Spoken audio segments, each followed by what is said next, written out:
Bonjour everyone! Finally, I'm sitting down so I can share with you in this video my 3 best ways to find brocante and French vintage items.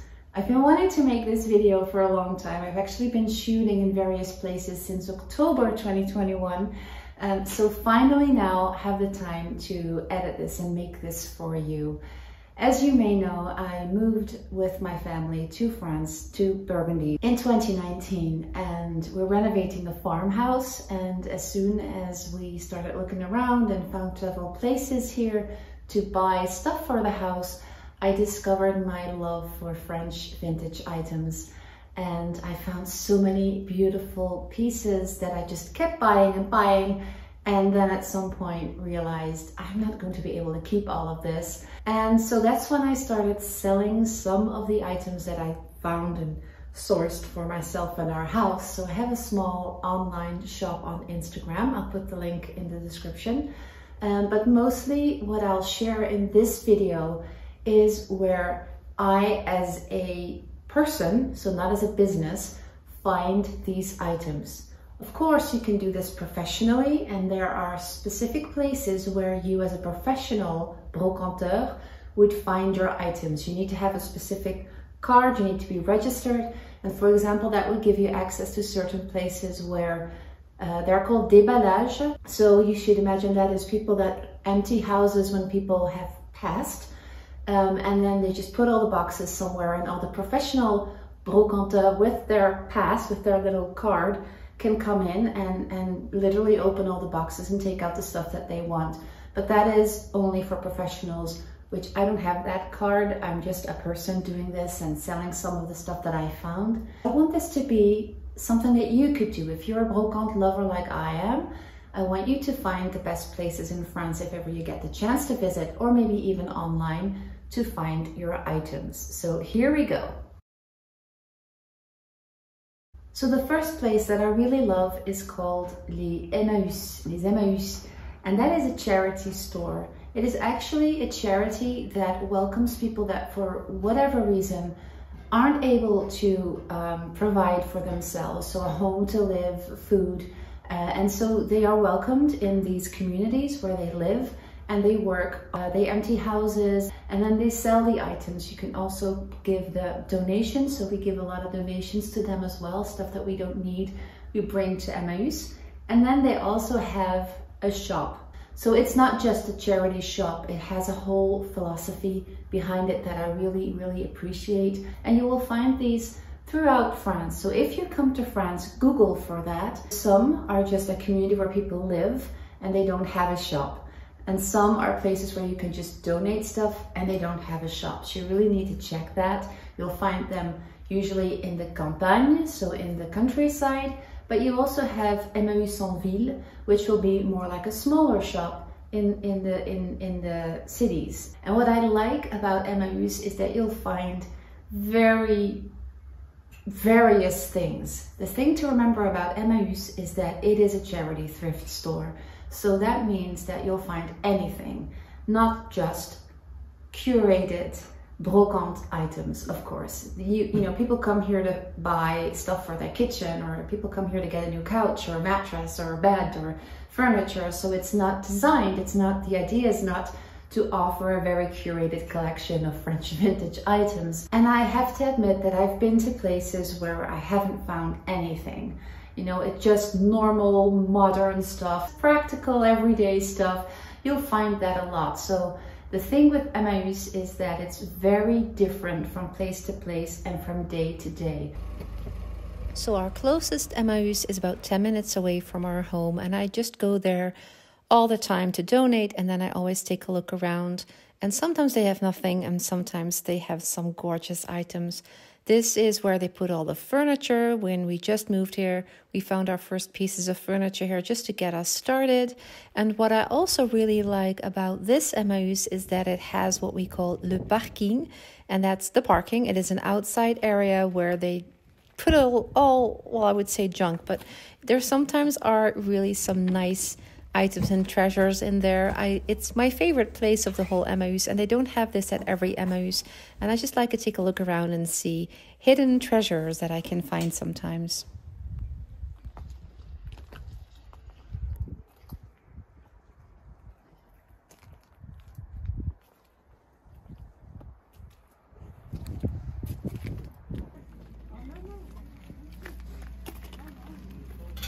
You know, take this set of verrières, for example. I've been looking everywhere and found a beautiful one for our cabin. And here's just a whole set of them.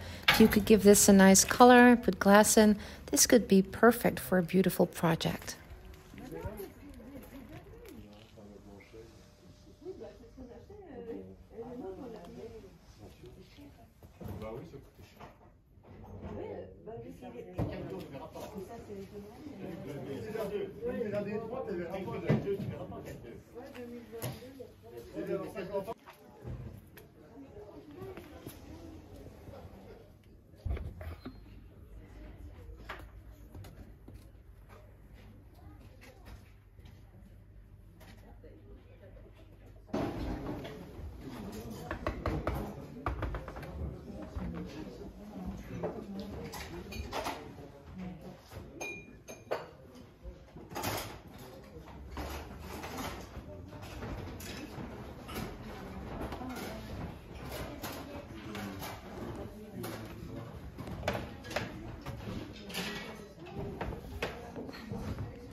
And the other thing with Emmaus that I've noticed is that the prices are very different from one Emmaus to the other. So for example, we have one here close to where I live, and there's another one. That one is in Chalon-sur-Saône, which is a city, and you can see that the setup is completely different. They don't have this parking that we have in ours, where I usually find the best items, to be honest. So this one is clearly focused on life in the city. So it's more modern things. There are less of these really farmhouse style items.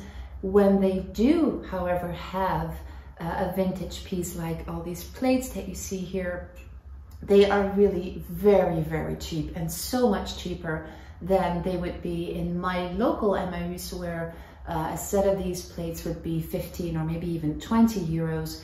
And here you can get them for 5 euros, which is amazing.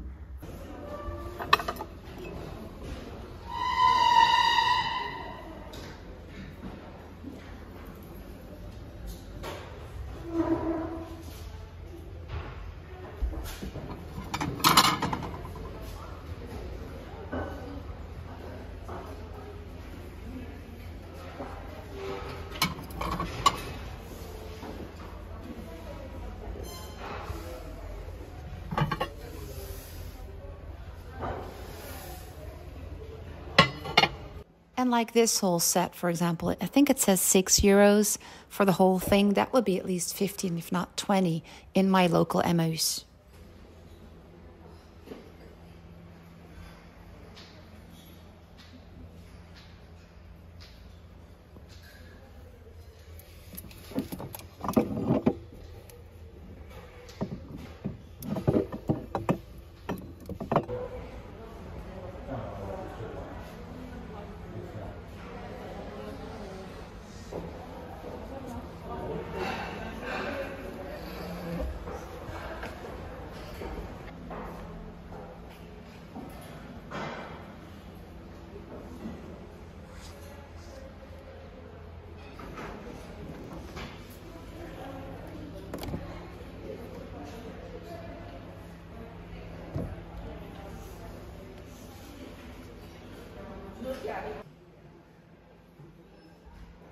I think that is a thing to remember. And Emmaüs is, you know, you have to be lucky to find something, and it's not like you go there and you'll find 20 items like you would maybe in the second place to find stuff, which is the brocante, of course.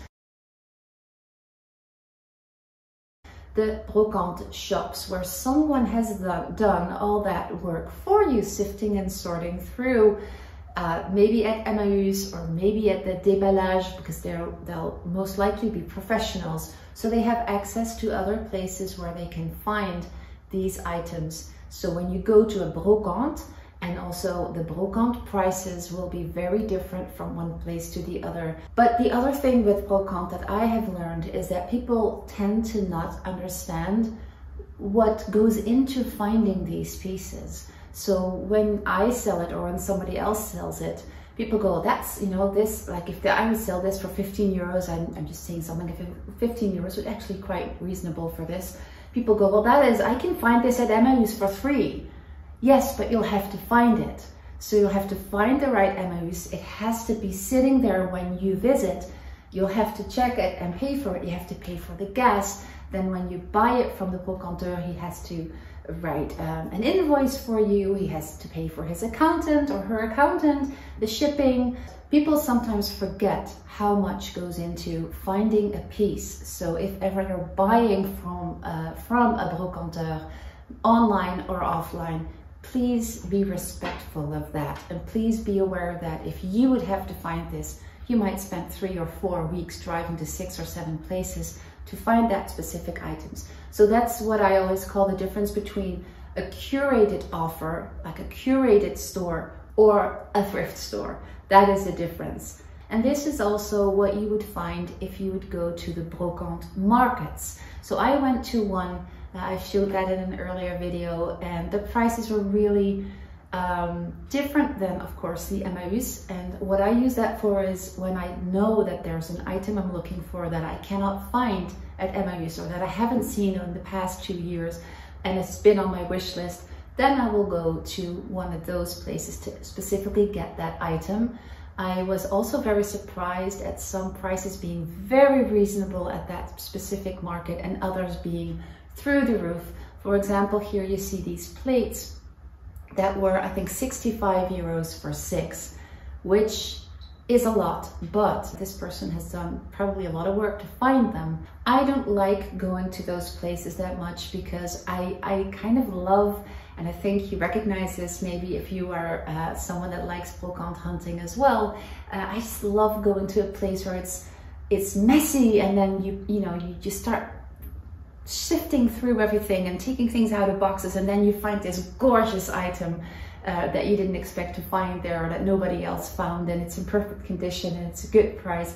That is a joy, I feel, of finding items more like, you know, at these Emmaüs rather than brocante.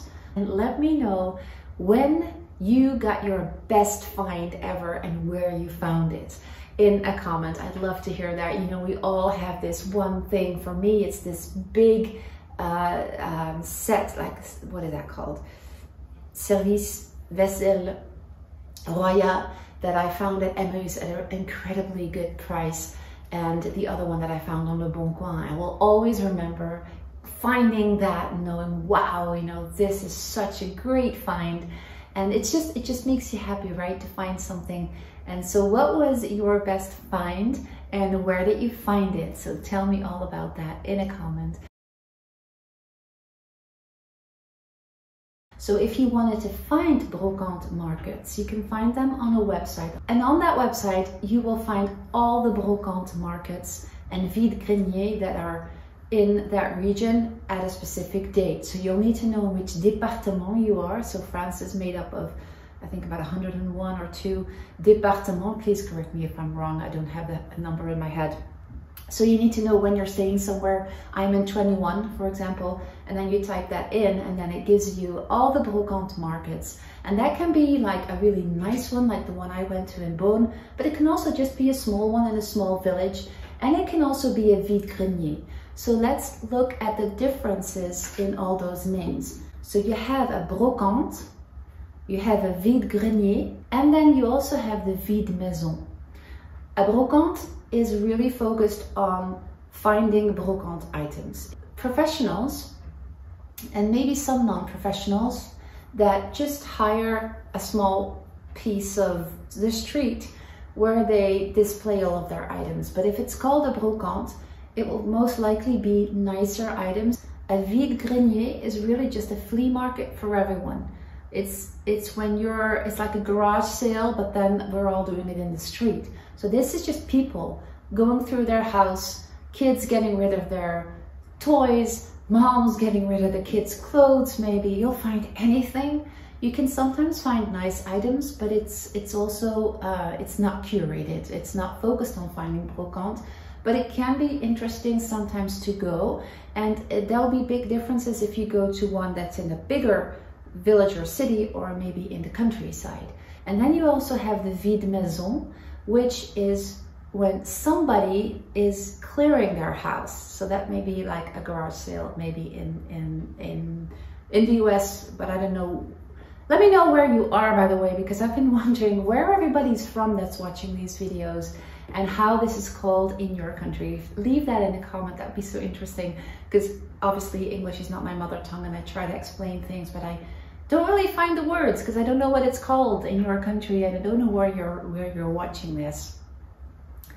And a vide-maison, actually I found some really nice items in a vide-maison here in my village, where an old lady had passed and her daughters just emptied the house. It's called vide is empty and a maison was house. So they just laid everything out, like they had their tables and all the vaisselle, the tableware was there and all the glassware was there. And I found really beautiful glassware there. I found this at the vide-maison of my neighbor, and this is Tolix, which is a brand that is very well known to brocanteurs probably in this area, because she had no clue what it was. She had been leaving this out in the rain in her garden. I have 2 of these, and I said, do you know what those are? She said, I don't know. My mom used this for, I don't know what she said. And I said, but these are actually, they're made in this region. They're, I feel, very popular. You might know the Tolix chairs that are very known. So we have the Marloes, we have the brocante shops and the brocante markets. And then there's a third one that I wanted to share with you. And I think I may have gotten my best items through there. And that is online, and more specifically on Le Bon Coin, which means the right corner. And that is a French website.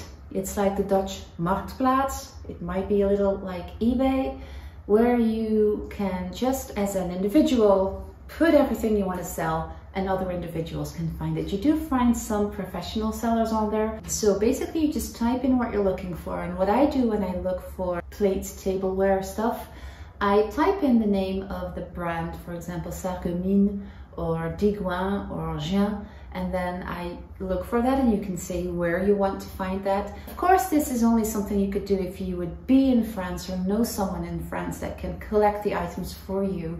But it is a very good way to find stuff, I believe. What I like also about buying on Le Bon Coin is that you get to meet so many nice people. Like, I drive around and I meet them and I chat with them and I get the story behind the item. Like, my mom bought this, my mom and dad bought this or got this for their marriage, and yeah, I love that. So one of the items also that I found on Le Bon Coin is this beautiful buffet parisien is what they would call it. Which I really, really love. And I think I paid 40 euros for it, and then just did a couple of fixes with it. Olav did that, and then painted it in this beautiful color. And it's, you know, I wouldn't be able to find this at Marloes at this price, or at a brocante. And also this I found on Le Bon Coin, which is a really nice set that I've shown before. This isn't part of it, but it's all these plates and these beautiful bowls and this terrine.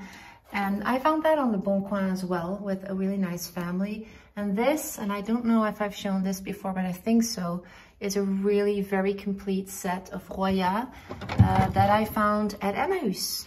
Can't really see it. I think I paid 80 euros for it or something, which is really ridiculous when you take a good look at how beautiful and complete this is. And then, for example, this, what's that? Cake plate and small cake plates. I found that on Le Bon Coin as well. I think I paid 10 euros for it or something.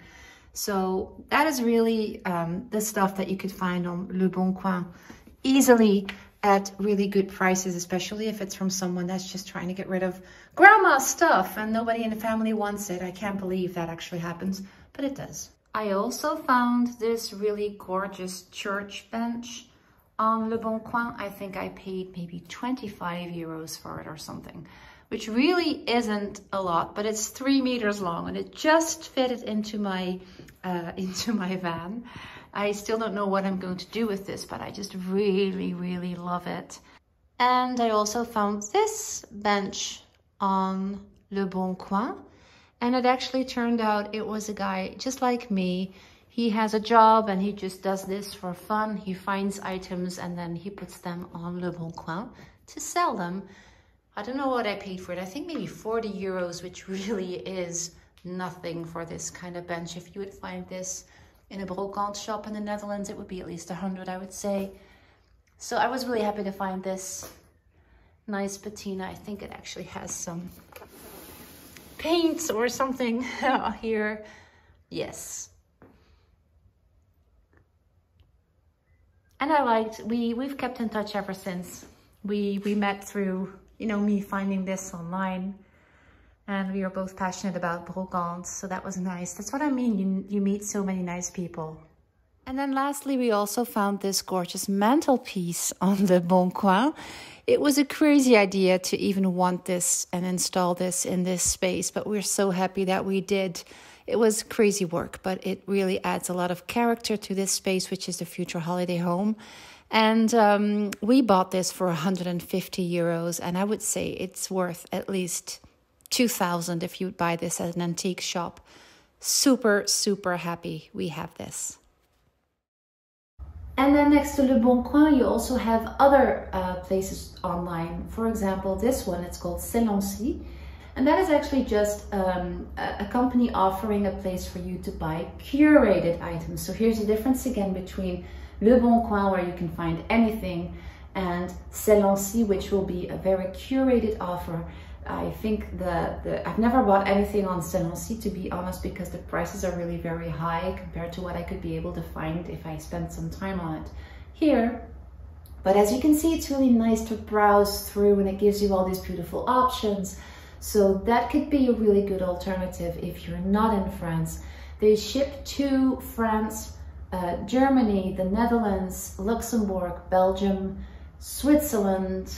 So they do ship to some European countries, so you could be able to find, and also you could be able to sell, because I have seen, for example, people from the Netherlands posting vintage items on there as well. So those are 3 ways that I find my brocante items, and I just wanted to share those with you. Let me know in a comment, what was your best find and where did you find it? So tell me all about that in a comment. And I will see you hopefully next week with a new video on the progress of our kitchen build.